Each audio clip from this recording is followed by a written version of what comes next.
Did you know that there are counselors out there that help people that are tripping on psychedelics through a psychedelic crisis? Want to know more? I'm on Top of It, the John Top of It podcast with John Meisberg, connecting you with all things interesting and helpful.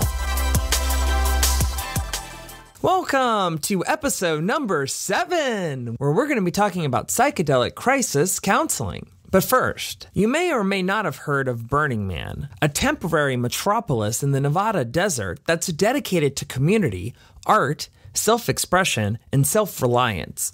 But what's Burning Man really like? Are all the people there really on drugs? And if so, what does Burning Man do to ensure their guests stay safe?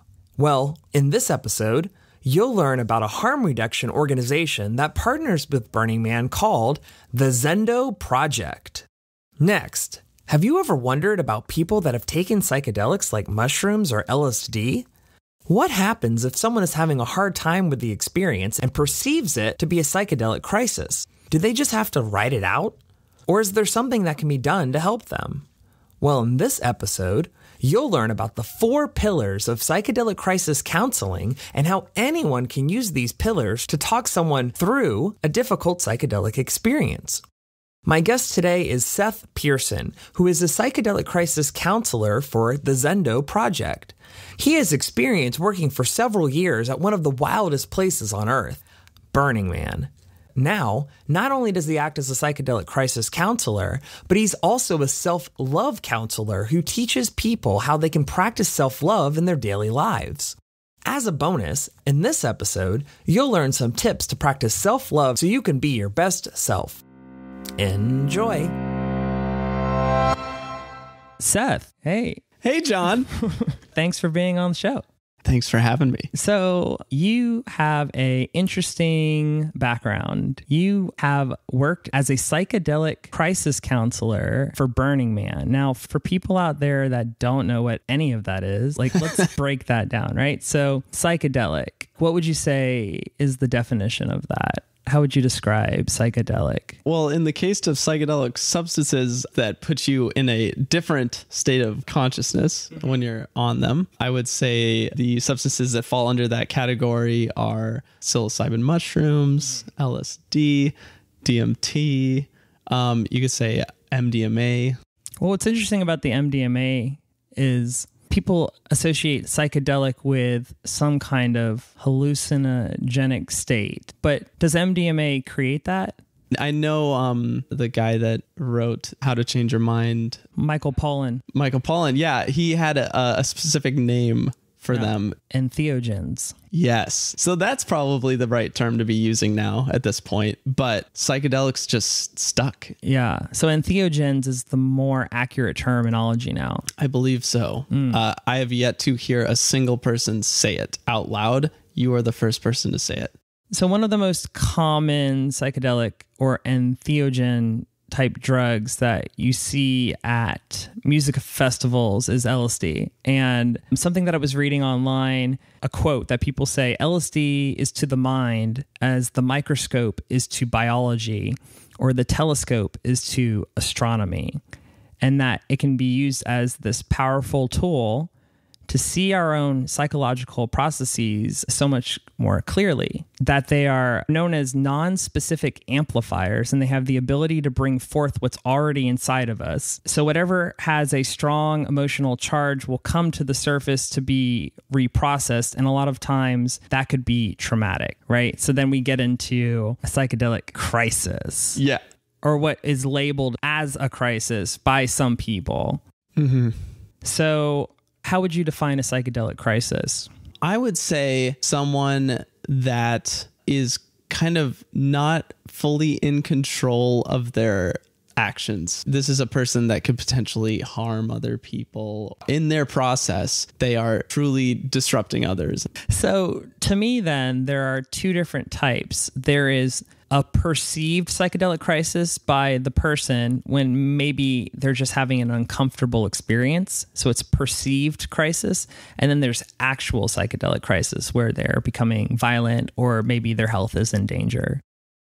Okay. Yes, because I would say 99% of the people that I've experienced going through air quotes psychedelic crisis is just the substance is working. They are processing something that they haven't been able to put that microscope on before. Or they've suppressed it deliberately. Right, exactly. And so I just see that as a very healthy experience that they're having. Psychedelic crisis is when someone is just like screaming at people and potentially trying to be violent with others, or like they're at a festival where nudity isn't allowed and they like have stripped down all the way and are just running around and doing stuff. But you're allowed to do that at Burning Man. Oh, you are absolutely allowed to do that at Burning Man. I've seen it in videos. I've never been yet, but I've definitely seen it, and it looks like it's allowed. Yeah. Oh yeah. It would, if I saw someone running naked, I'd be like, yeah, they're doing great. Like they're living life free. I mean, are any of their friends around? Is he actually doing okay? Yeah. Do they need me to buy them some clothes? Yeah. Who's got any extra fur on them? Like, let's cover this person if they're cold. So how many times have you been to Burning Man? I've been 3 times now. Okay. And have you been acting as a psychedelic crisis counselor all 3 times or no? Just 2 times. The first year I was there as a guest. Okay. Well, before we get into this, let's talk, well, what is Burning Man? Because I think there's probably people out there that are like, that's that hippie thing out in the desert where people are on God knows what. I wonder what people's perception of Burning Man is versus what it actually is. So maybe you could help people understand, like, what is this thing? I thought it was a music festival for a long time until I did more research into it. It's labeled more as a temporary community. Ooh, yeah. That's a really good way to say it. I mean, I know for myself before I went, and even having friends that have gone before and explaining it to them, that I just thought of it as this really intense festival where there are hardly any rules and people do whatever they want there. And then you're like, well, what do you do at Burning Man? And a lot of people that I've talked to before they've gone, or like after I've been to, and they're just like, oh yeah, Burning Man. Yeah, it's that hippie music festival where people are on drugs and just like out of control, basically. But that there's really cool pictures that come out of it. And everyone seems to be having a great time. So how did your first time at Burning Man align to what you thought it would be? Well, in the fact that I was told that it's kind of a life-changing experience, it definitely lived up to that. Definitely was in full alignment with that. And being a place where you can experiment freely with substances, being a safe environment to do so, that was definitely in alignment. So does the way that works is law enforcement just chooses to look the other way? It's like this contained thing where they're like, we're okay with it as long as it stays here. Ooh, actually, there are totally undercover FBI agents that are patrolling around and posing as burners. And there are law enforcement vehicles that do sweeps around camps. It's really unfortunate because say you wanted to do a substance and you didn't know anyone that might have some, you don't want to be like asking around, because you could get in trouble. Yeah. Actually, there was a situation that I was in where someone asked me for MDMA and I was actually on it at the time. And I was like, oh, I have more at my camp. Like I don't have any on me. And then they're like, oh, where do you camp? And I was like, oh my God, undercover FBI agent, red flag. This is happening. This person is for sure an undercover agent. And like, even on MDMA, I was like perceptive of her energy. And I was just like,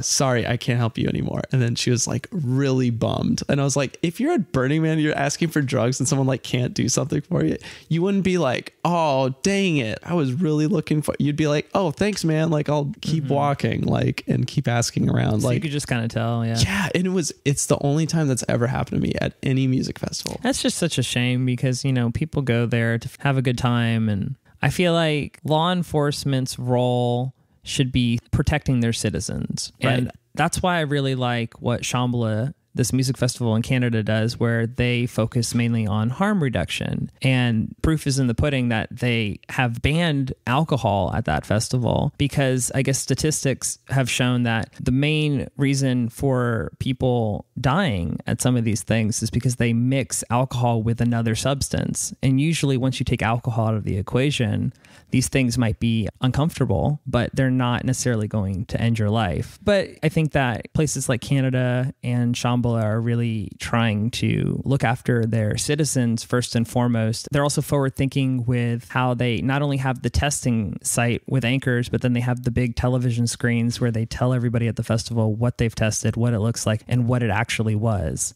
Because then you could go there and test things openly, and then they'll tell you what it is, and then you feel safe about taking it, you know, and you don't end up taking something that could potentially harm you or a friend. And I mean, it's all about creating that environment where people are safe. And I think that at the end of the day, you may not like that people are taking substances, but you could be out there and be like, I'm against it. But at the same time, like, I don't want people to die just because I'm against it. Right? Like at the end of the day, you'd still want them to be able to stay safe, even if you don't agree with them doing it. So I think that Canada is definitely forward thinking in that way. And I hope that America follows suit. And shout out Anchors. I'm actually in their Shambhala video. I don't know if it's out yet, but I'm interviewed in the Anchors video for Shambhala. It's really great. That's awesome. So for people out there that don't know, Shambhala is a music festival in Salmo, BC. And if you haven't heard about it, you should definitely check it out. It's probably one of the best festivals, I'd say, in the entire world. But back to Burning Man. Here are the things that I know about it. And you can tell me if I'm mistaken or if you want to add to it. But like, I know it's this temporary community. It doesn't exist. Everyone shows up, they build it, and then there is no money being spent per se. It's more so about either gifting things to people or bartering. Is that true? Yeah, everything is just this large gift. Every structure that's made or service that's provided, I have never seen someone be like, okay, I just did this thing for you. Now, can you like give me something other than a hug? Yeah. So people are there to be loving. Absolutely. Burning Man, to me, if you summarize it in one word, it's love. So the 3 years that you went there, did you bring anything to give to other people? So kind of the first year when you're like discovering what is Burning Man? What does that mean? And you're kind of figuring out like, where do you want to contribute? So going into it, I didn't really have anything that I planned to give, but definitely the second and third year, Zendo was kind of my gift, giving that support to others. And of course, just you kind of find out the knowledge that you have to share with others, just what you're doing in life. That's part of your gift as well, because everyone there is some kind of super forward thinking individuals that are like trying to change the world for the better, and just incredible people. There's so much amazing conversations that you have just every single day. You're like, why am I not having these kinds of conversations out in default world? And it's just because like these are like cream of the crop people. I think that if I were to go to Burning Man, my first thought is like, I'm going to bring a ton of water or like a ton of sunscreen. Like, it just sounds like it's really hot. It's really dry.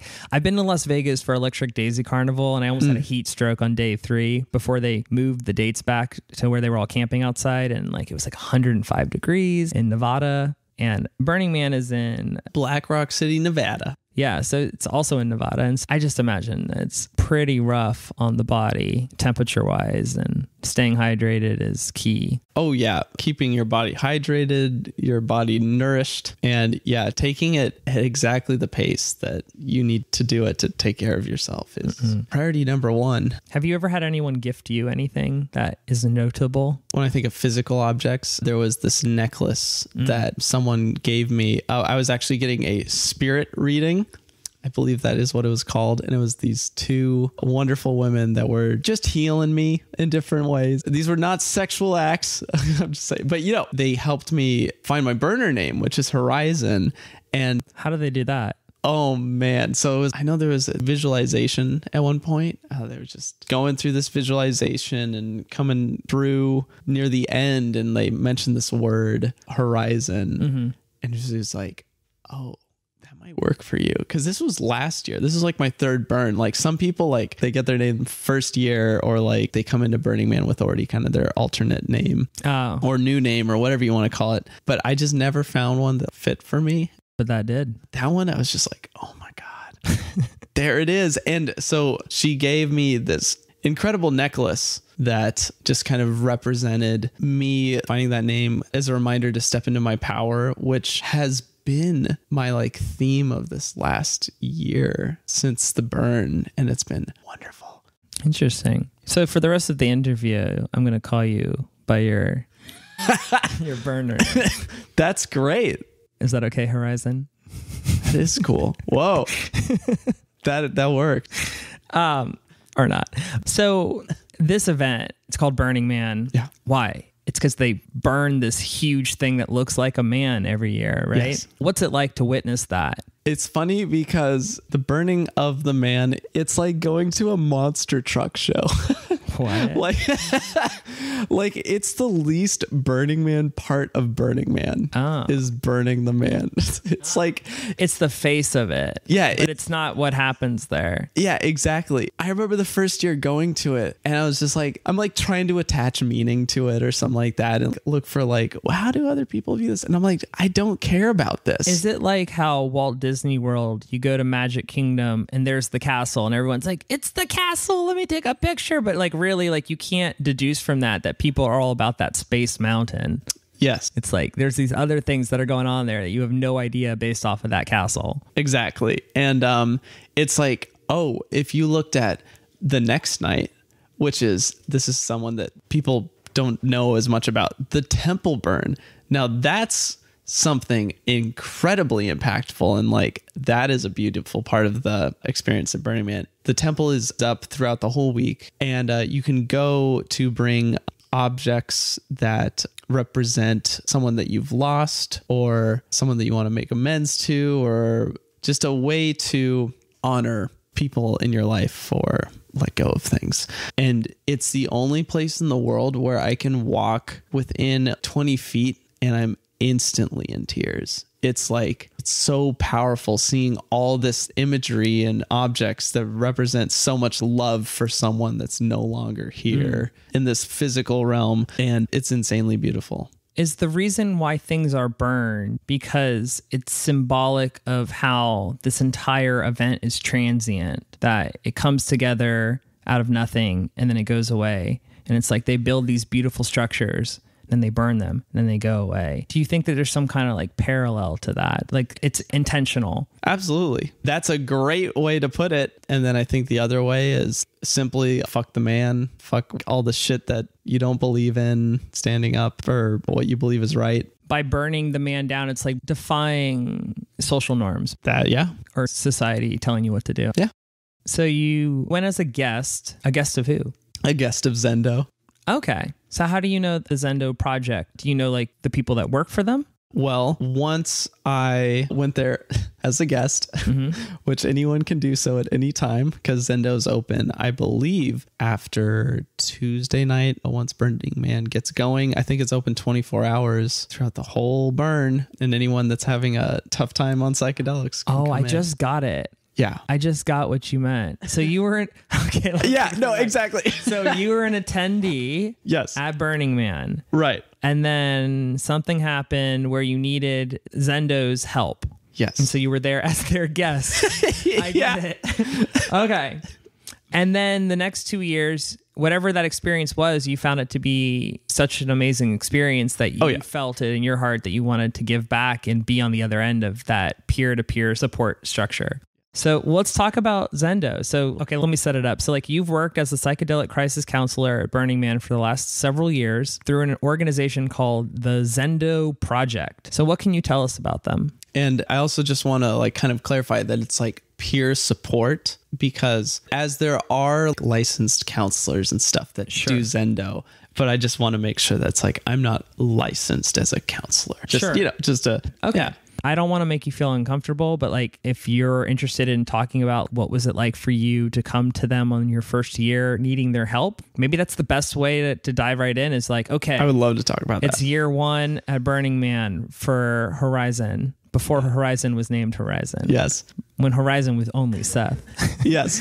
And you have gotten yourself into a pickle and you're just like, oh man. So walk me through, how did you even get to the Zendo Project? Did you know to go to them? Yeah, so I believe it was when you enter Burning Man and you get a few pamphlets and like a book of here are the what, where, when guide of just here are things that camps put in a schedule that they will be putting on. And here are a bunch of stuff that you're just never going to do because there's too much stuff to do at Burning Man. But along with this book came this little handout of Zendo of being like psychedelic peer support. And I'm like, oh, what? They offer this here? That's incredible. I had never known of anything that does that besides Conscious Crew, but that's not necessarily straight up psychedelic peer support. And for those out there that don't know, Conscious Crew is a harm reduction group based in Seattle that does similar services that Zendo does, correct? Yeah. So yeah, saw the pamphlet, knew that one of my intentions for the burn that year was to do LSD for the first time. And so I remember it was Wednesday night that I did LSD with 5 other of my closest friends. One of them did not do it. So 5 out of 6 of us on LSD. About an hour in, it starts to kick in. And I'm like, oh, I'm feeling good. Like, okay, I start to feel the body high. How much did you take? I actually just did 1 hit. 1 tab. Yeah. Did you have any idea what strength of the dose on the tab was? No. Because I know that there's a spectrum. Yeah. You never fully know what you're going to get when you're doing acid, I think. That's one of the things that legalization and regulation could help with greatly. Totally. Yes. So, I mean, I did 1 drop, but like, who knows? It was an intense drop. So I start feeling good in my body and I'm like, okay, yeah, my thoughts are doing all right. At the time, I was 24, and between the ages of 22 and 24, my fear of death came back into my life. That's something that you had struggled with in the past. It was something that I experienced when I was 4.5, when I had my first existential crisis. That's young. I know. Too young. You're woke. Yeah, I was a woke ass kid. And it was in 22, getting out of college. I think I was seeing another transition into school, but then I was like, oh, these are going to be my weeks. Like, this is what a week is. Like, I'm going to do this until I get out of school. Then I'm going to get a job. Then I'm going to get married. Then I'm going to die. You kind of like saw your life flash before your eyes. Yes. And you're like, oh man, that's all it's going to be. Yes. So I'm 24 and I'd been dealing with that for 2 years and having anxiety attacks, talking with a lot of people about it and trying to like work through it. But I just couldn't. I just like, oh, I'm going to die. And so those kind of high anxiety feelings started to come up. And I was like, okay, here we go. We're dealing with it, I guess. It was just so tough. I was like emotionally just battered. So I'm experiencing that. I'm like defeated. I remember there's a part where I'm like on my knees and I'm just like, why is it so hard for me? Like, I'm just having these repeated thoughts of like, why is it so hard for me? And then like kind of starting to have these views of, oh, am I like making it hard for myself? But I'm talking with Adam Ball, my best friend, and he's doing his goddamn darndest to work me through it. And he's doing great. At that point, I didn't fully know that he was Adam Ball. Like, I was just like, is this like a sidekick to like a movie? Like, who is this guy? He's so familiar, but like I have no idea. I lost the idea that there was a day because it was at night. I was like, wasn't I like camping and like sitting outside earlier? How's that possible? Either way, I eventually ended up at this space where I was like, I need to go to that place. And they're like, oh, do you need to go to Zendo? Because I told everyone about it earlier. I was like, guys, I might need to go there. You never know. I think I would remember it by remembering Nintendo. It rhymes with a Nintendo. Nintendo. I need to go to Nintendo. Right. of America. And so they recognized what that was because there was people that were more experienced with LSD. They're like, they know that place. Yeah. And they're like, okay, yeah, we'll take you there. And so they took me there. It was just beautiful inside, nice tapestries on the wall, just really calm people, really inviting. And so I get matched with someone that's doing peer support. This man has ended up being a mentor to me, a lifelong friend. Wow. Has introduced me to many experiences that I would love to talk more about at some time. It's the Mankind Project and ayahuasca, like all that stuff. And he was able to walk me more through my thought process and actually raise up more awareness that I was totally suppressing, which was that, so I was 24. I didn't think of myself as a man. I was still a virgin at that time. And I didn't realize how much that was affecting me. Like this idea that I didn't think of myself as a man and that I wasn't in any intimate relationships and like that wasn't happening. Like, so this gets back to what I was saying earlier, that they say that whatever has a strong emotional charge in your life will come to the surface to be reprocessed when you're taking LSD. So that's like what was happening to you. Yeah. Oh, of course it was there the whole time, but like you kind of, your body and like your mind had that swimming, but you just, it's not either through suppression or like it doesn't come up as much as it needs to. And so it came up and we talked about that a lot. And he brought me back to this place. And I was worried about if this will change me forever. Will I like come back? And he's like, oh, well, things are going to be a little different. And he would like say it in this kind of comedic way where it's like, oh, I mean, you're not going to be the same. And I kind of caught on to like, at first I was like, that was a scary statement. And then I kind of caught on like, oh, like things will be different, but like, you're going to be fine. In a positive way. Yeah, exactly. It's remembering, oh, change is good and like change is okay. And that's something that I was always scared of before taking any psychedelics. It was like, oh, am I going to be changed forever? And what if I don't like who I am? The thing is, after I'm everything changed? changes you forever. Exactly. Like this podcast episode is going to change both of us forever. Yeah. But it's like how it changes you is what's important. Exactly. Yeah. And through my experiences, psychedelics or entheogens, every time they've changed me, it's pretty much always been for the better. So that, of course, experience changed my life. And just now being just incredible friends with this person, like there's a million reasons why like Zendo has been such a positive thing for me. So that was my experience as a guest. And I got through my fear of death because I was like, basically felt like everything was dissolving. And I was like, oh, well, death is going to be like, I'm going to start forgetting stuff. And there's going to be this wild ass transition. And usually, at least for me, the fear of death was the process of dying. More so than not existing anymore. I think a lot of the fear around death is wrapped up in ego, wanting to not lose who you think you are. But maybe once you've come to the realization that that's not even you anyway, you're like, well, I guess I don't care. It's not me.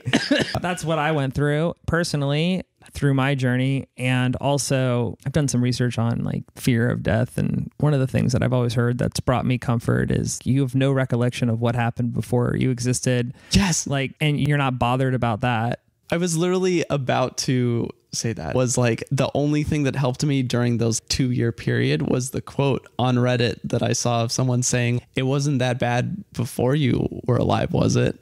Yeah, I mean, and I think that we are wired to want to know everything. I'll give you an example. This is a funny example. My fiance's family watches that show, The Bachelor, you know, that reality television show. Oh, yeah. And her aunt always goes on the internet before the show airs all the episodes to find out who won. Because she can't. She just has to know. Has to know.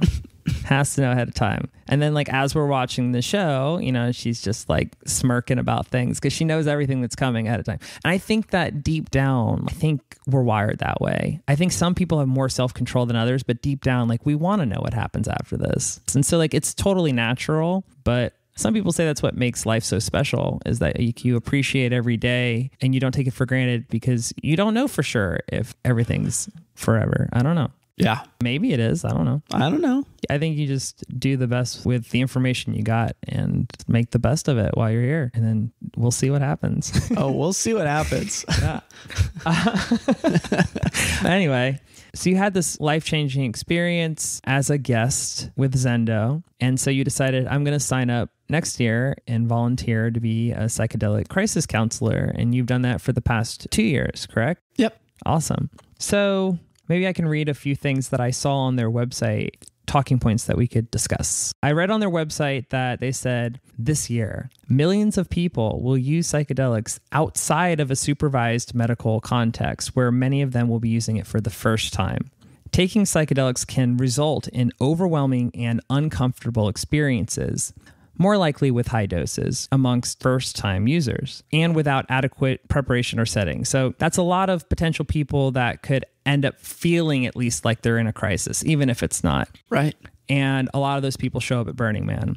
Hence why the Zendo Project is so valuable So the mission of the Zendo Project is to provide a supportive environment and education to help transform difficult psychedelic and psychological experiences into opportunities for learning and growth. Their vision is they envision a world where communities are engaged in providing safety and support for people having psychedelic and psychological challenges, and harm reduction principles are used foremost to reduce the risks associated with substance abuse. And so it says on their website that they've been able to reduce the number of psychiatric hospitalizations and arrests. So by intervening and being able to provide the expertise that they have and the counseling, less people end up fly them in a helicopter out of there, I imagine. I don't know where the nearest hospital is. Is it typical that without Zendo, if somebody is just way too high on a psychedelic, that, law enforcement gets involved and they just like arrest them and take them to jail? Like, what did they do? What was happening before Zendo? So I'm sure there was just a lot of people that ended up at medical that people are like, well, technically he's just super high. So maybe they give them an antipsychotic of some sort. Yeah, I'm sure that happened at some point. Yeah. And then maybe there was just ended up being like a group of people that were just like, okay, so this person's just really high. Like someone watch them. I imagine police officers love that there's another group of people that will deal with these people. Oh, yeah. I've seen a group of police officers try to reason with somebody who took too much acid, too much LSD, and that person was not having it. And they were getting really frustrated and they were yelling at him. They were getting louder and louder. The police were yelling at them? Yes, they were yelling at this man who had taken LSD. I don't know how much he took. And it got to the point where I was thinking, like, they must think if they just yell at him loud enough that he's just going to snap out of the psychedelic experience he's having. Going against one of the principles that we're going to talk about. Well, I don't think they've been trained formally on how to deal with it in the most effective way. And I think that that's where things like the Zendo Project or Conscious Crew can fill that gap. And so I think that a lot of law enforcement probably is thankful for groups like that so that they don't have to deal with those people. Yeah. Yes. Okay. So besides reducing the number of psychiatric hospitalizations and arrests, the Zendo Project has also created an environment where people who volunteer with them can work alongside one another to improve their harm reduction skills and receive training and feedback, which sounds like something that you've been able to do personally. It seems like then you're able to pollinate that knowledge out into the world, like what you're doing right now with me. Yeah, it's beautiful. It's great. And the Zendo Project also says that they've been able to demonstrate that safe, productive psychedelic experiences are possible without the need for law enforcement-based prohibitionist policies. So I guess what they're saying is like, look, we're proof of concept. What we're doing, we need to do more of this and less of what we've been doing in the past. Absolutely. Yeah. So let's talk about this. I want to ask you, what was year 2 and year 3 like for you as a peer-to-peer counselor? Like, what are some of the most memorable experiences from your perspective? Yeah, one was just helping this dude that he wasn't even necessarily having a crisis. I saw myself in him. It was his first time on LSD and he was just having like epiphany after epiphany. And he was just super excited / anxious / just hypersensitive to everything, but just talking through what he had been experiencing and in just such a positive way was really fulfilling for me. Because, he's having these realizations. He's like, out there, you could pay to like experience a beautiful location in the world or something like that. Or you could pay to go to a fancy restaurant or something like that. Just having like these cool experiences. And he's like, but this is a priceless experience right now. It's like being on LSD at Burning Man with just like the most incredible experiences behind every turn. And, he's just mind blown. Well, you can pay for it. People spend money to get there. You can't pay for it, but the value that you get out of it, it's just incredible experience. Yeah. So that was super memorable for me. Something that was super memorable, I think, was this guy. And it's great because I'm still in contact with this guy that did, I believe, an ounce of mushrooms just at once. That's a lot. A standard dose. air quotes, standard dose is a 16th of an ounce, which is 1.77 grams or something like that. And so he did 28 grams and he was fine. I just want to make that clear, as every time I've seen someone on a high dose of psychedelics, I've never thought, oh no, they might die. It's less of a safety concern usually, and more so just whether or not they're comfortable. Yeah. And like, how can we make this be effective and improve their life once they come back, or like be a positive experience overall? One of the things that I know about specifically psilocybin mushrooms is that they've been deemed, out of all the recreational substances you can take, the safest drug, the safest. And if that's not a strong argument for decriminalization, like, I don't know what is. Like, it's the safest drug, but let's continue to smoke cigarettes and drink alcohol and kill ourselves. Right? That's the one that we should be doing. But yeah, so, you take a little bit of mushrooms, maybe you have a little bit of a trip, you take a lot of mushrooms, you have a bigger trip. And it's not necessarily making you less safe as long as the set and the setting are correct. And maybe for the people out there that aren't familiar with that terminology, set and setting is something that's used in the psychedelic conversation a lot. Are you able to share with the listeners out there, like, how would you define set and setting? Yeah. So set being kind of your mindset, like where is your head at as you're taking the substance? This is where I have found having an intention for your trip has been so important for me and others. Yeah. So maybe before we dive into this, we can prefix all of this with, when you're working for the Zendo Project and you're a psychedelic crisis counselor working with somebody who has a perceived psychedelic crisis, there are 4 pillars of psychedelic harm reduction that the Zendo Project has identified. And so that first pillar is creating a safe space. Part of creating a safe space is about the set and the setting, right? So okay, continue. I just wanted to blend that in. Yeah, exactly. And so with having that incredible intention, like the experiences that I've gotten the most out of, where I want this to transform me. Whatever happens, I'm looking for transformation in some way. Like that LSD trip, first time I did MDMA, the first time I did mushrooms, I was like, I'm ready for whatever they're going to show me. And then since then, experiences after that, there's usually more specific things that I'm looking to get out of. So that was your internal state of mind. And then that internal state of mind also impacts your emotional state, your mood, your stress levels, how comfortable you feel. It's like, what's going on in your life right now? Yeah. Like, what's working, what's not working. What's not working is going to be showing up like in some potentially uncomfortable way, and what's working you're going to potentially celebrate within yourself and go back in time and analyze. So that is set. And what's interesting about set is I've heard 2 different opposite ways of thinking. One is you just went through something traumatic in your life, stay away from psychedelics because they're going to bring it to the surface and you're going to have to deal with it. And then the other way of thought is you just went through something traumatic in life, take a psychedelic because it's going to help it bring to the surface. It's going to help you deal with it. And that's really interesting to me, how it's just really whether or not you're ready to deal with it. Exactly. Yeah. There's kind of this ready aspect, because I totally agree with, if you've experienced traumatic stuff, there's no reason to shy away from it.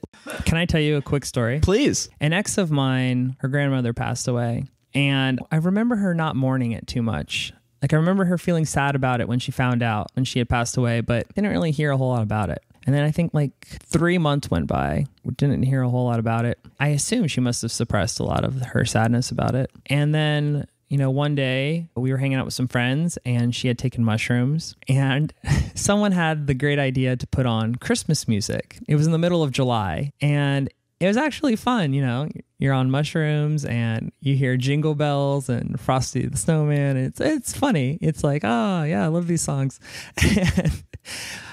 And she has this moment.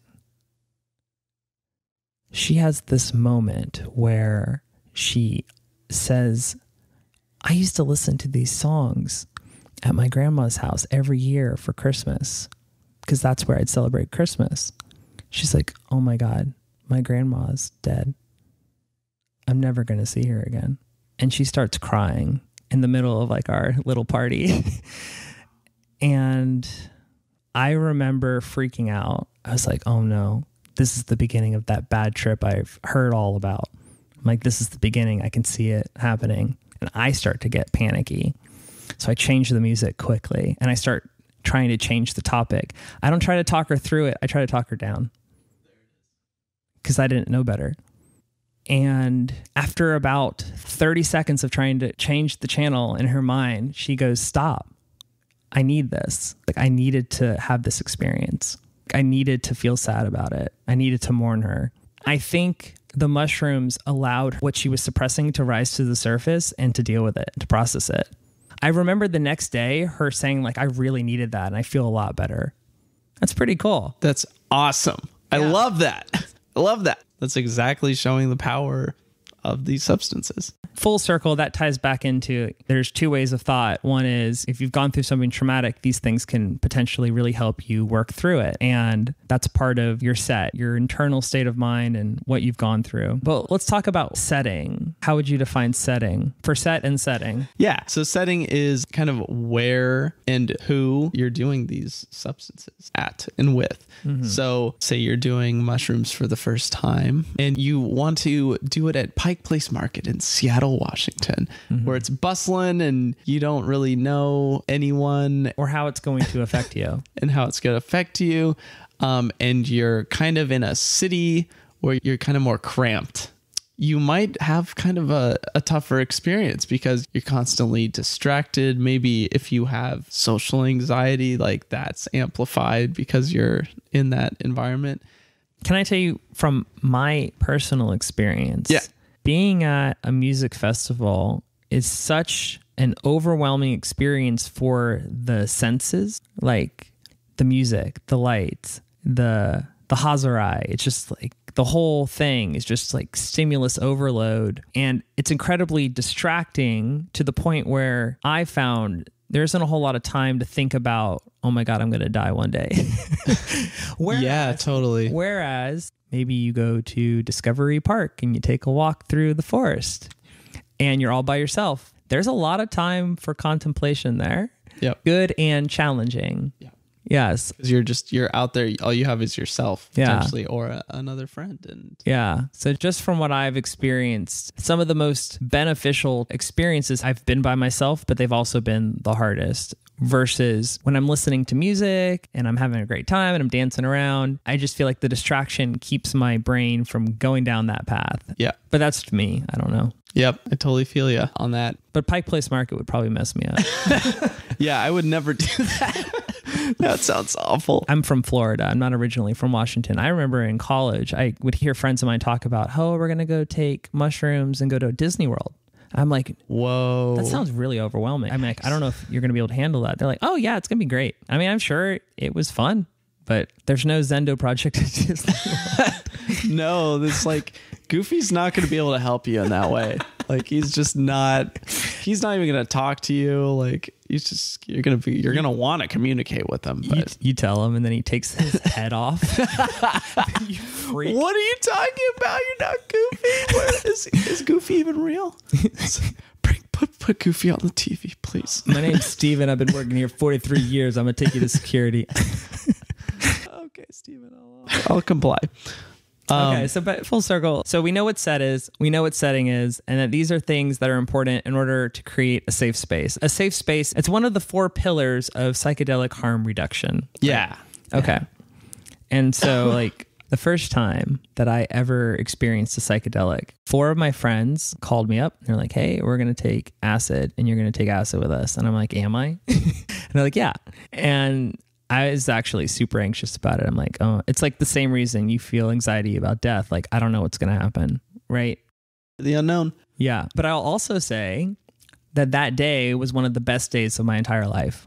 Amazing day. And one of my friends abstained from participating and acted as the trip sitter. And I trusted this person a lot. And I think that's the only reason I participated, is because I knew there would be someone there that had experience with this substance that could help me if I felt like I was in danger or I needed help. And so, well, I think that just having somebody there that's watching out for you is part of creating that safe space. Knowing that the Zendo Project is at an event, knowing that you have the place, like I think it does make you feel safer. Mm-hmm. Yeah. Oh, absolutely. Let's talk about the second pillar, which is sitting, not guiding. What can you tell us about that pillar of psychedelic harm reduction? So I know that before I had Zendo training or more experience being a sitter with people, is that I would kind of sometimes want the best outcome. Like the idea that I could see where they're going or kind of know the person and know what they should deal with or something like that. And I would ask questions or tell them why they're feeling that way or something like that, instead of just being a open, present entity to receive whatever they want to communicate. I know when I'm sitting with someone, I am just like silent most of the time. Like if, say, I'm with a friend doing mushrooms for the first time, and I will be, just like walking alongside them, waiting for them to speak first and not trying to start up a conversation that maybe they don't even want to have or would be unproductive for them. So just allowing them to be their own guide, really. I think I read that if someone were to say, like, I feel weird, you would say back to them, I hear that you're feeling weird. Like, you acknowledge what they've said, but you're not there to guide them. You're there to just be with them. Yeah. I read, there's always a tendency to overpower the other person with our knowledge, wisdom, and insight. And you have to let go of all of your knowledge regarding the experiences that the person's having and just be with them and listen and observe.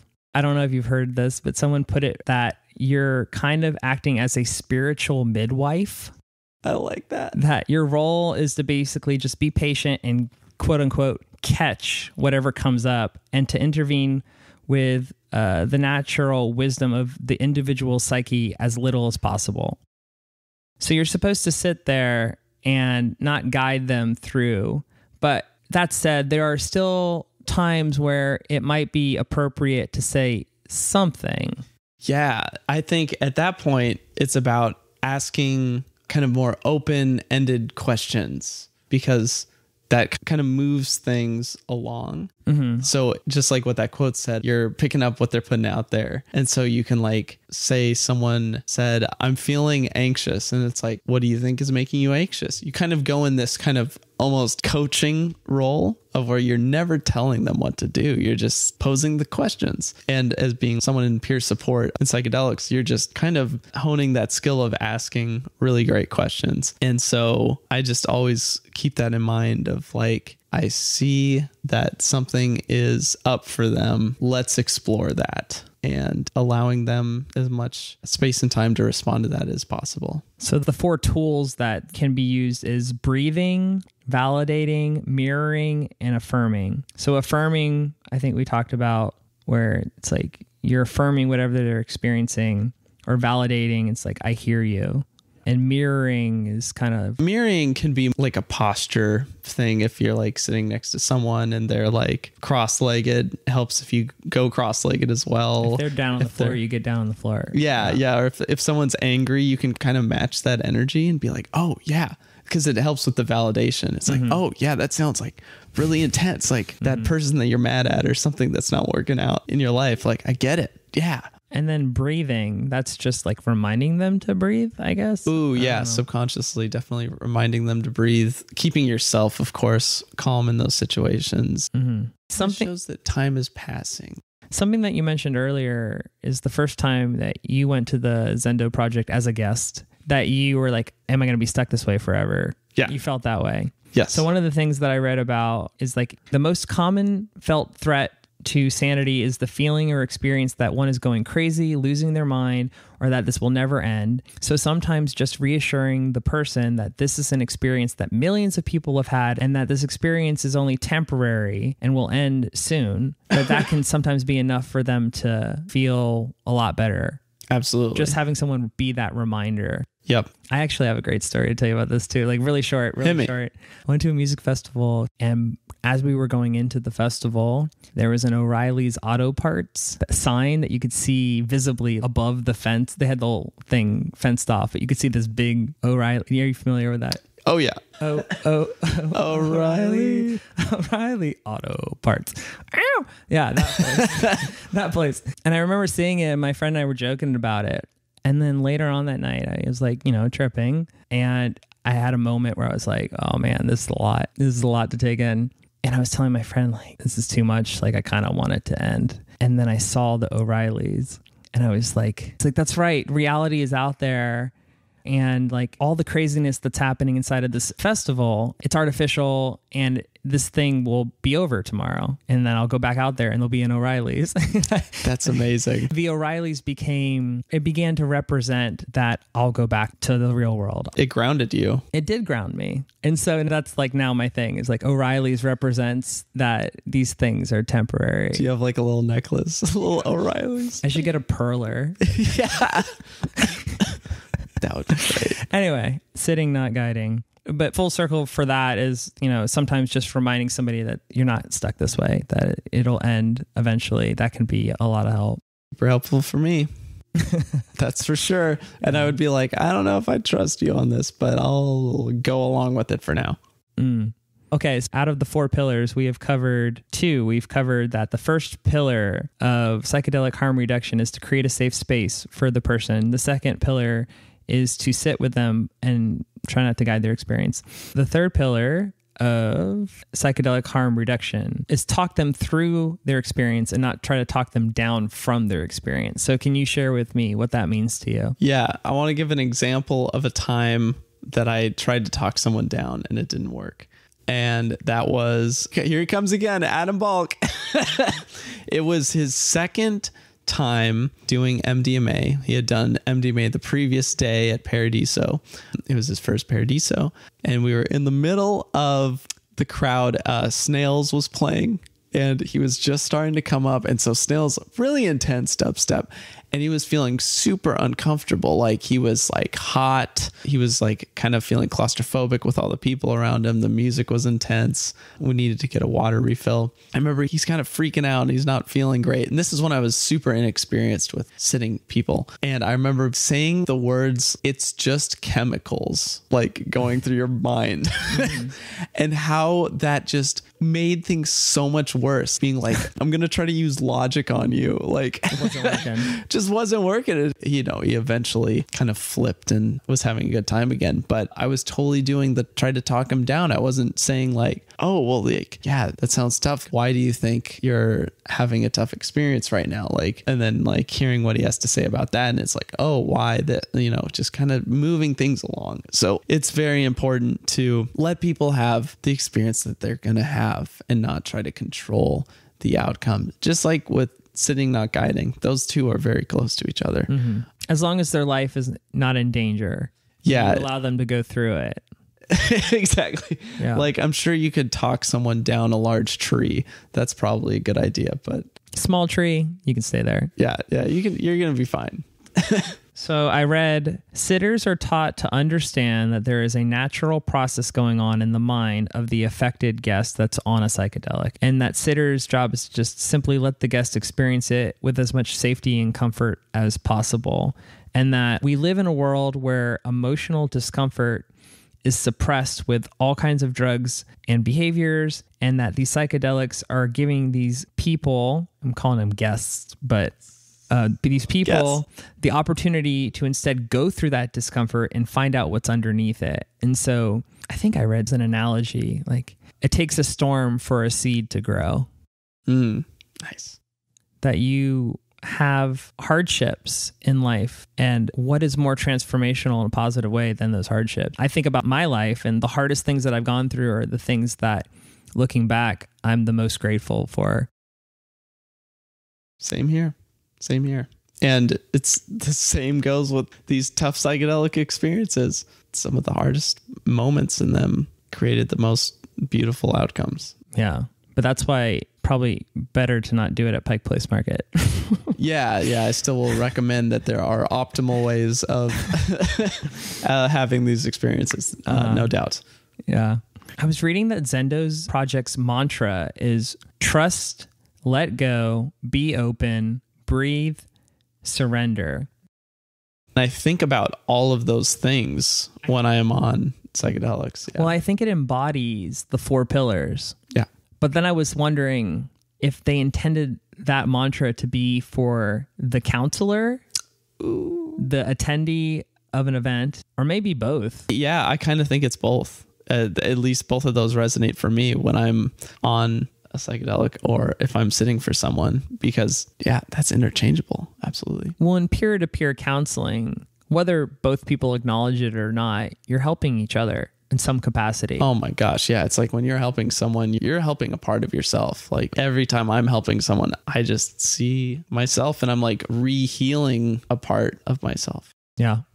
All right. Well, so back to the 4 pillars of psychedelic harm reduction. So the 4th pillar is that difficult is not the same as bad. What does that mean to you? This is my favorite pillar because a lot of people that I've witnessed and my own self being on psychedelics is always the fear of the bad trip.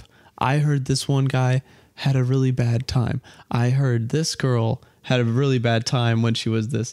There's all this like fear of doing it wrong or being bad because you are having a tough experience, and also not understanding that the tough experiences have usually really amazing outcomes behind them. Yeah. And once I took the idea of a bad trip out of my mind, every experience I've had with psychedelics, there's just less of a chance of it being tough because you're just like, oh, well, whatever is going to happen is going to happen, and kind of in living under the idea that maybe it's supposed to happen. That process, however it looks at the time, that was going to happen and be the most beneficial for you. And so I like to always, when I hear the word bad, I always try to bring up this concept of intense. Yeah, that's an intense experience, but it doesn't mean it's bad. What somebody perceives as intense, it might be difficult in their mind, but that can be necessary for them to grow from that experience. So first of all, the word bad gets abused, it just gets used for everything. Like, this is bad, that's bad. But I just think that people need to expand their vocabulary. It's like, use your big boy words. Like, what do you really mean when you are saying bad? Yeah. Let's go beyond good and bad and get into more descriptive language, because that's more productive and we can use that and we can do something with it. But when I think about psychedelics and concerns that I personally have, I listen to Joe Rogan and they're always talking about DMT, and I've never done that. And of course it's fascinating. The people who have had experiences with it, their stories are fascinating. But the concept of what they talk about, that they're like leaving this reality, going somewhere else, meeting other entities of some sort, coming back, and then hearing stories from people that totally changed their life. It's like a huge 180 from whatever their life is. They just become this other thing. Not necessarily that is a negative thing. That could be potentially the best thing that ever happened to them. And potentially, if I were to do something like that, the best thing that ever happened to me. But it's maybe just more so the fear of what society will think of that person. Like, I role play in my mind. I imagine, you do something like that and you're like, I'm going to quit my job and I'm going to become this person and I'm going to do this thing. And then your family is worried about you and your friends are worried about you, and you break up with your significant other and you cut off all your hair and you join a monastery. I don't know like where it takes you. And again, you could be like, this is the best thing. This is the best thing. But it's just like, you've been living your life a certain way your whole life. And it's just, this could be the best thing, but are you ready for such a radical transformation? That's a lot to be ready for, even if it is positive. I've heard some people go as far as to say, no such thing as a bad trip. It's all just growth. It's all just opportunity to grow. And I think that's true, but everyone has a different comfort level of how much they're ready to grow. Have you seen anyone that has had that full intense transformation and them being like, I'm not ready for this. This is shaking my world up and I wish I didn't do it? Nope. Me neither. No, I haven't. You sound like you struggle with anxiety. You have in the past. Yeah, in the past. Yeah, in the past. Mm-hmm. I guess I'm sharing this with you in the hopes that at least maybe your former self could relate to. Yeah, definitely. What I'm saying. I definitely relate to the idea that I would change and so many things would happen and that I wouldn't be able to undo, and I would lose friends and I would be looked at as someone that does illegal things And because I used to be a straight edge, like, I'm a good boy. I don't do anything that people think is bad. It was like part of your identity. Exactly. So yeah, identity is totally challenged with doing some of these substances. But every time that I have confronted a fear, things have been okay. And I have generally just become happier and a better person because of whatever fear that I have faced. Anyway, I think we're getting too far away from, well, we're on the topic of difficult is not the same as bad. I mean, there's kind of like the difficult part of facing yourself when you decide to do these substances. Well, maybe some people know what could come out and they're afraid of that. Oh, yeah. It's kind of a challenge in a way, though. Maybe if you think you really know yourself, and it's like, well, put it to the test and see like what comes out and see if you knew about that. Yeah, there was someone that I talked to this last weekend at Pride, and their significant other was going to potentially do mushrooms for the first time. And I think she was in her 30s. And he mentioned how he's like, oh, well, the fact that she's doing it later in her life, she knows who she is. And then I like looked at her, I was like, but do you really know who you are? Does anyone? And I was, because it's like every time I've done one of these substances, even if there's like a little something, there's always going to be something new that I find out about myself. They're incredibly humbling. I feel like humbling is the key word for sure. So there was something that I wrote down for this section. I read that the assumption that a difficult experience is quote unquote bad can in fact contribute to the anxiety and general discomfort of a person's journey. The mindset evident in the term quote unquote bad trip helps shed light on the outdated and often harmful methods by which these experiences are often addressed, including hospitalization and the involvement of law enforcement. The approach to handling someone having a difficult psychedelic experience is common at events and often worsens or escalates a situation. There are methods that attempt to end or interrupt the individual's experience and can send a message to the individual that something is wrong with them or that they are not safe. And that clearly this is not the ideal approach for someone who is already feeling overwhelmed or frightened. So maybe we just got to get rid of the term bad trip, just remove it from our lexicon.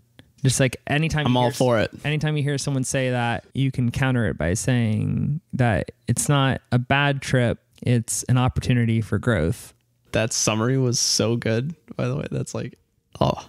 It was from a woman by the name of Sarah. Oh, Sarah Gale. Sarah Yeah, Gale. she leads, she's a big part of MAPS, helps leads a lot of the research that they're doing. And her partner, Brian Beauregard, lead the trainings at Burning Man. So for people who don't know, MAPS stands for the Multiple Disciplinary Association of Psychedelic Studies. And they are the sponsor of the Zendo Project. And so I will link where I got this quote in the show notes of this podcast. So if you would like to read more about what Sarah Gale had to say. She's really, really cool. So for those listeners out there, you now know the 4 pillars of psychedelic harm reduction. So the next time you're at a festival or any kind of event where someone is taking psychedelics and you have a friend that maybe is perceiving to have some kind of psychedelic crisis, you are now equipped to know what to do. Yeah, that's awesome. Yeah. And you're going to do great. Don't think that if you've never done it before, just be gentle with yourself, give yourself patience, and you have the best intentions there. So create a safe space, sit, don't guide, talk through, not down, and remember that a difficult experience is not the same as a bad experience. Now, Horizon. What I've learned from you earlier is that you've been with the Conscious Crew harm reduction crew. You volunteered with them 9 or 10 different times. You've been with the Zendo Project a couple times. All of your experience gained from these harm reduction services. What has been for you the most difficult thing about working as a psychedelic crisis counselor? I think the difficult parts with Zendo is sometimes if you're doing that 8 a.m. to 4 p.m. shift where there isn't anyone that comes in, you're just kind of sitting there and waiting with your other peers. Yeah.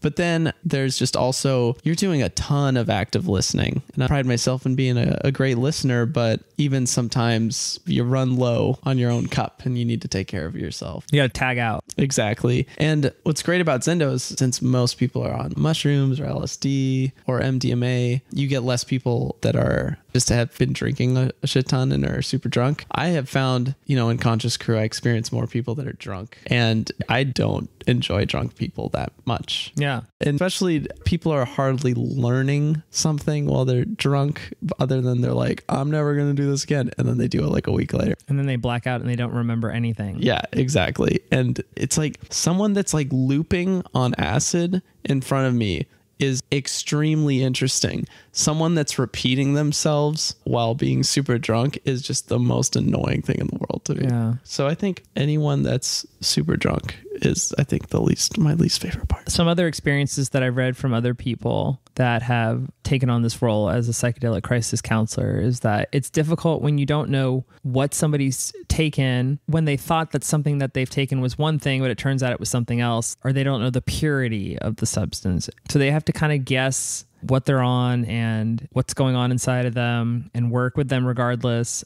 Another person said it's sometimes tough to know when to intervene and offer support and when to trust that it's the right thing to stay put and let the person have the experience, as much as it may seem like they're suffering. Yeah, I think all those things listed are definitely aspects that you get better at with your intuition over time.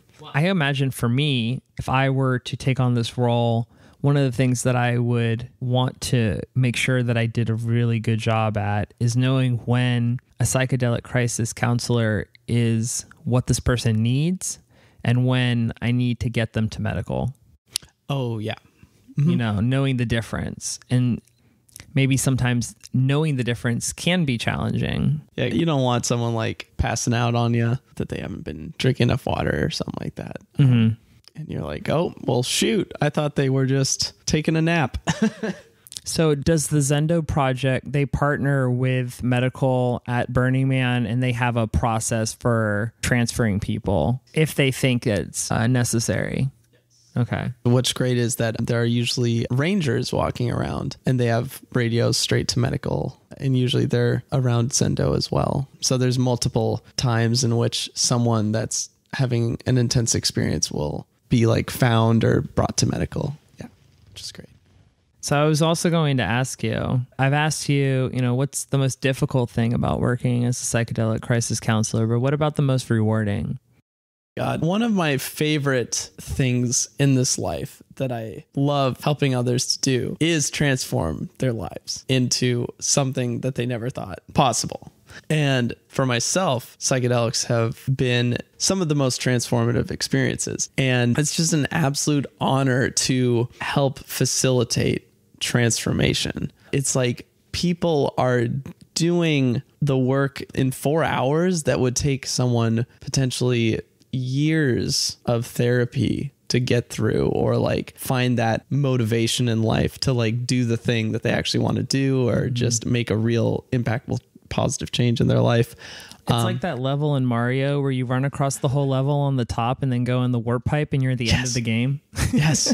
It's that. It's like a cheat code. It's incredible. It's this hack. Yeah. It's amazing. And someone entrusting you with being that vulnerable in front of you. And for me, honing like a craft of being a great facilitator, posing those really impactful questions, maybe those questions that they haven't asked themselves yet in their lives. Because why do teachers teach? They want to help people grow and change and make a better world.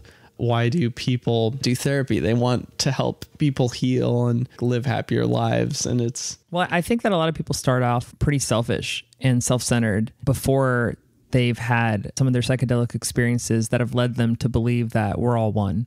And then they're like, oh, well, part of being all one also means that if I help other people, I am helping myself. And then it's like, what's the difference? You're like, there is no difference. Yeah, I'm healing another soul, and just what they do because of this experience is just more positive ripples out in the universe. And it's like some of the most important work that I could be doing in my life right now, making an impact. That's a great segue into my next point, which is that I looked up that besides you working as a psychedelic crisis counselor, that you also label yourself as the leader of self-love at Love Amped, which is the name of your counseling business where you teach people how to practice self-love. So I was going to ask you, how did you get into that line of work? And did working as a psychedelic crisis counselor influence how you got there?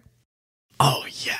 Okay, so what led me to creating really the website Love Amped and spreading the message of self-love was kind of, there were, of course, multiple parts leading up to it. When I was 20, I did MDMA for the first time and felt total inner peace and total empathy for myself. And I think I read on your website that before that you were dealing with some depression and issues. Totally. Yeah. I was like feeling totally unworthy. I was in college, like I was having a rough time, and I thought I wouldn't get a job outside of college. You know, there's so much attachment to how well you're doing with school as like an identity, and like your sense of self is so messed up, or at least my sense of self was so messed up. I didn't feel that my core of who I was, of this positive, loving being. It was so foggy and messy through trying to create a career and finding happiness. And how do you find happiness? What makes you happy? Blah, blah, blah. And then also when I was 25, I lost my mom to suicide. Oh my God. Yeah.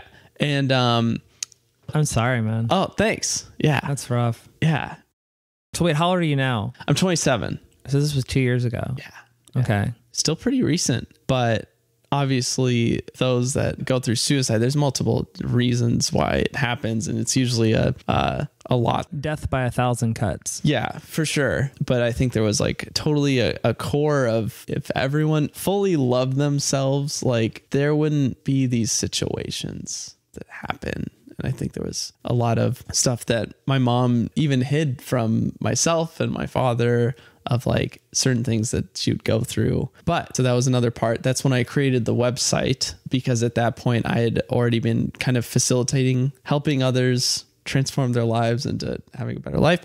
But then I created the podcast Love Amped, which we talk about self-love, because I kept dating women that didn't love themselves. Mm-hmm. I find myself in a ultra compassionate role and like a very supportive role, and kind of like a savior almost sometimes. And I want to help them. But of course, like at some point I needed to get out of some situations. And I was like, well, how could I help? Because these are like beautiful souls. I was like, how can I help them but not be with them or like enmeshed in their lives and stuff? And it's like, oh, a podcast. That's how it can get out there. And then through these experiences of Zendo, a conscious crew, liking to transform other people's lives, I see all of these ways of living out a mission of creating a world of love, honesty, and celebration through support and healing leadership. And yeah, just doing what I can to make this world really awesome.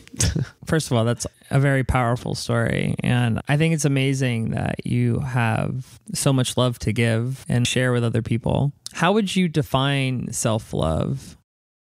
I mean, I know someone out there could be like, duh, it's just you love yourself.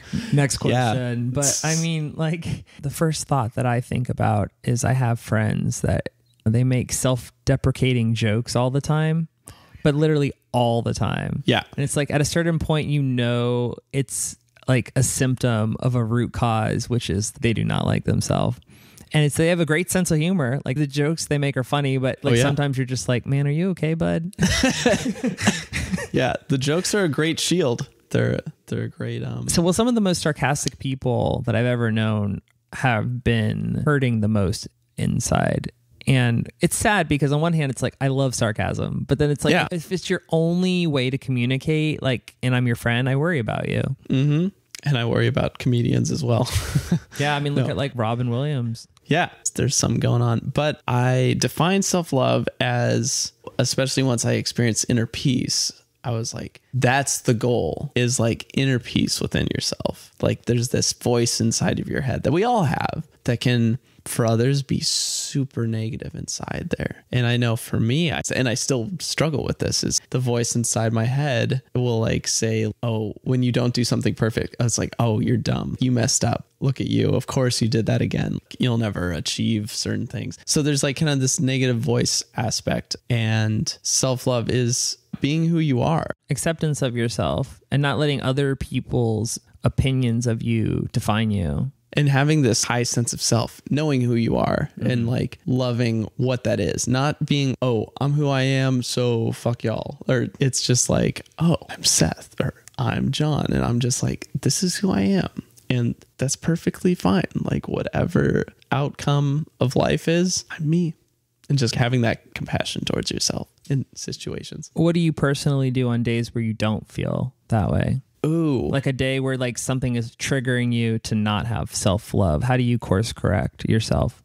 Yeah. About a week and a half ago, I broke up with someone, and I remember there was a day I was like, whoa, I'm having a hard time loving myself today. Mm-hmm. And I was like, a lot of negative self-talk. Yeah, there was negative self-talk. There was with my shadow being that I'm not worthy. That's kind of like how I see it. And I was like, dang, well, Seth, you haven't like had a day like this for a while. Like I've, with self-love, it's a practice. You get better at it over time, the more you practice at it. And I was like, okay, well, what can we do about this? You're at work. And this is a question that I always ask myself. If I have to like make a difficult decision or I'm having a hard time loving myself, is what would you do if you fully loved yourself? What would you do, Seth? And so I was like, okay, I would definitely go on multiple walks today. Even when I'm at work, even if it's like, these are long breaks, it's fine because your happiness is worth it. You don't deserve to be down like this. You're going through a process. Be kind to yourself while you're going through this process. And so I know that moving my body helps, and being kind of grounding myself in nature helps a lot, because there's like a park pretty close by to our office. And it's usually acknowledging that I'm having a tough time loving myself. It's like, because that's part of that acceptance. It's like accepting that you're going through a tough time, bringing compassion to yourself, like literally actively thinking, oh, I see from this outside perspective, almost. It's like, oh, Seth, I see you're having a hard time right now. Like, I get it, bud. We've all been there. That's right. You've been there. And like, you can get through this, and that you are wonderful. I sometimes do video diaries where I'm like talking about how I'm feeling, make sure like I tell myself I love myself. Affirmations work. Yeah. It sounds like BS, but it's not. You're basically a supercomputer, and the thoughts that you think control everything. Oh yeah. And I'll totally like remind myself, Seth, you're doing fucking great in life. Like, look at all the people in your life. Look at the colorful communities that you're a part of, and like activities and what you're doing to help other people. You're kind of like reminding yourself, oh yeah, that's right. I'm Seth. I'm fucking great. I've heard a lot of people say that one of the best things you can do in the morning is to remind yourself of what you're grateful for. Yeah. Because it lets you remember that you're Seth and you're doing great. Yeah, exactly. Seth, you're doing great. Yeah. I love to remind people that they're doing great as well. It's like, John, you're doing great. Look at this. You have a podcast. On top of it. It's fucking great.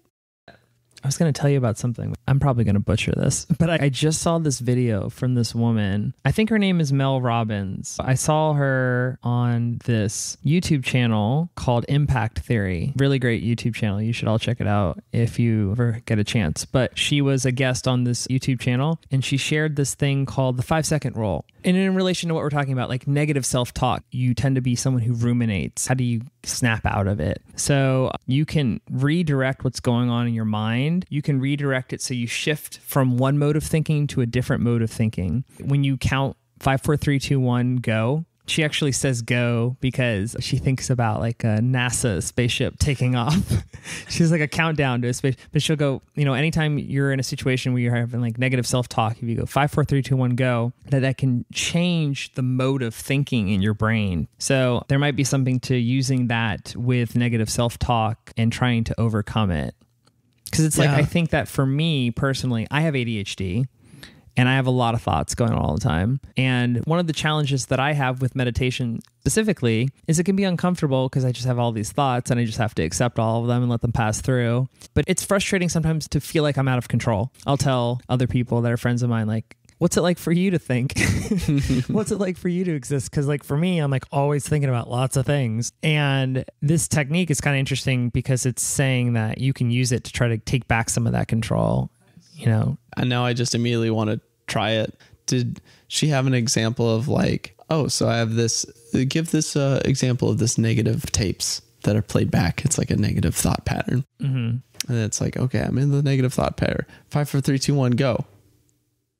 Okay. I see how it works. I just did it because I was like, oh, okay. Yeah. I can do something now. I'll link the video in the show notes if you're interested in learning more about it, but it definitely seems like there's something to it. I'm so into it. Tomorrow, I'm going to see if I can like get out of bed just a little bit faster or something like that. Well, I love actionable tips, like things that you can put into practice that you can do something with it. But for the listeners out there that want to practice self-love, what are some things that you would recommend that they start with? Nice. Well, definitely the acceptance that any part that you're having a hard time loving yourself is just like being like, okay. Why should someone accept themselves? Because I think there's certain aspects of myself that I didn't accept, and that would cause negative outcomes. Yeah. So you'll have a better life going through it if you accept yourself. So it's in your best interest. I think a lot of people base their self-worth on the comparison to other people. Oh, yeah. Which is I used to do that all the time. Yeah. Mm-hmm. I mean, I'd be lying if I said that I don't still do in some capacity. Yeah, there's still some capacity, of course. Yeah. But something that I've heard about that is that we're all messed up. We're all damaged. And just some people are better at hiding it than others. And so don't go around trying to compare yourself to this person who looks perfect on Instagram. They're messed up too. They're just messed up in different ways. We compare our behind the scenes video footage to their highlight reel and expect that to be in parody. It's like, it's not going to be. And there's also this way that I think about it, that instead of like, yeah, we're all messed up, but also view your inner child. Think about as you were your own parent. And it's like, if you had a kid and they messed up something, you wouldn't be like, well, that's that kid. Like, see you later. You would like love that child. Like if they're having a tough time. Well, it's a teachable moment. Yeah. You have to think about it from the perspective of like, what were you like when you were their age? Yeah. And show empathy. Exactly. So remember that you were born perfectly fine, but also perfectly messed up. Okay. So acceptance is one way to practice self-love. Yep. Anything else you would recommend? Bring in a growth mindset instead of a closed mindset. If you mess up, think like, oh, I'm always going to mess up like this. Be like, that would be a closed mindset thing. Growth mindset would be like, oh, this is like an opportunity to grow. Yeah. Failure is not bad. Yeah. Failure is one step closer to success. Yep. These are all my little tips. And just be honest with yourself with what you want out of life. Relentlessly check in with yourself. Because if I had kept doing actions that didn't make me happy, then I'm just going to be like kind of hate there. What would you say to people out there that are thinking, I want to be my authentic self, but I'm afraid to go after what I really want because I'm afraid of changing things?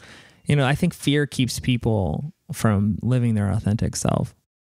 I would say it's never too late. That's awesome. Well, to the listeners out there, if you live in the Seattle area and you are interested in having a self-love session with Seth, you can go to loveamped.com. That's loveamped.com. And you can also go to that website to listen to his podcast where he interviews people and you can hear stories about their experiences with self-love. All right. Well, Seth, I want to thank you so much for being on the John Top of It podcast. And before we go, I want to give you the final word. So for the listeners that have hung out all the way to the end, any parting thoughts that you'd like to leave them with? Oh, man. Well, I would also like to say, John, thanks for having me on the podcast. This is awesome. This is so great. And my parting wisdom is just, if you ever find yourself in a tough situation, ask yourself, what would I do if I fully loved myself? And I think you'd be surprised at what you'd find. All right. And it's going to be great. You're all doing great out there. Just phenomenal. Just remember that. You're doing great. Come on. You're doing great. Make the world a better place, please. All right. Thanks, man. Bye. Thank you for listening to the John Top of It podcast. If you want to know more about anything mentioned in this episode, visit johntopofit.blog for links and show notes. If you found this podcast interesting and helpful, please subscribe so I can automatically connect you to all things I find interesting and helpful in the future. Also, share it with your friends and family. I'd love to connect interesting and helpful info to as many of your loved ones as possible. Also, if you could leave me a positive rating and review on iTunes, I'd really appreciate it. This helps people find this podcast within a sea of other ones on iTunes.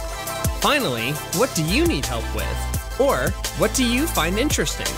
Let me know on Twitter at JohnTopOfIt. That's JONTOPOFIT. If you're selected, I'll use your input as inspiration for an upcoming episode.